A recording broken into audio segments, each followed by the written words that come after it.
జయశంకర్ భూపాలపల్లి జిల్లాలో గత ప్రభుత్వం ప్రతిష్టాత్మకంగా నిర్మించిన మేడిగడ్డ బ్యారేజీలో మరో కొత్త సమస్య ఏర్పడింది.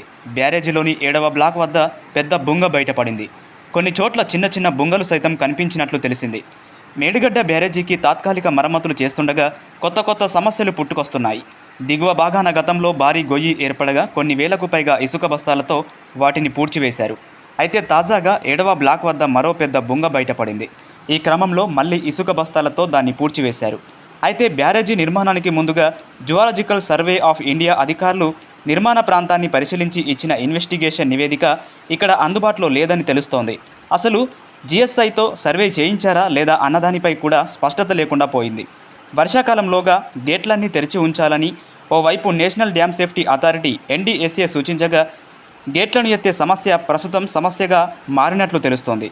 అయితే పూర్తి స్థాయిలో ఇన్వెస్టిగేషన్ చేసిన తర్వాతనే బ్యారేజీలో ఎలాంటి సమస్యలు ఉన్నాయి, వాటి కోసం ఏం చేయాలన్న దానిపై ఒక క్లారిటీ వస్తుందని నీటిపారుదల శాఖ అధికారులు పేర్కొంటున్నారు. వీడియో చూస్తున్న వారందరినీ రిక్వెస్ట్ చేసేది ఏంటంటే కింద కనబడుతున్న సబ్స్క్రైబ్ బటన్పై తప్పకుండా క్లిక్ చేయండి. ఇలా క్లిక్ చేస్తే మేము చేసే ప్రతి వీడియో మీ మొబైల్లోకి సెకండ్లలో వస్తుంది. వీడియో నచ్చితే లైక్ మాత్రం చేయడం మర్చిపోవద్దు. మరో వీడియోతో మళ్ళీ కలుద్దాం. Thank you.